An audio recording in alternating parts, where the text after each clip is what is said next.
తరం జరిగిన తర్వాత ప్రభుత్వం స్పందించి మా కలెక్టర్ గారు చర్చలకు పిలవడం జరిగింది. ఈ చర్చల్లో భాగంగా మా ప్రతిపాదనలు ముందడ పెట్టడం జరిగింది.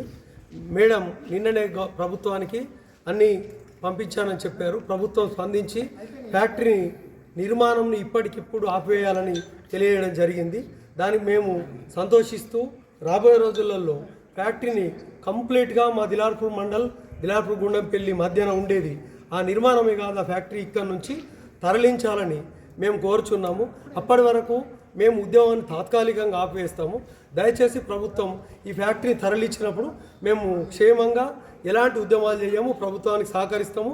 నిన్న మొన్న జరిగిన ఈ జనగణన కూడా మేము సహకరిస్తాం రాబోయే రోజుల్లో, కులగణన కూడా.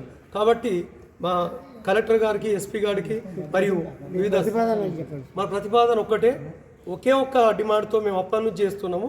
మా ఫ్యాక్టరీ దిలార్పూర్ గుండంపల్లి మధ్య ఉన్న ఫ్యాక్టరీని కంప్లీట్గా ఇక్కడ నుంచి తరలించాలి. రెండోది చిన్న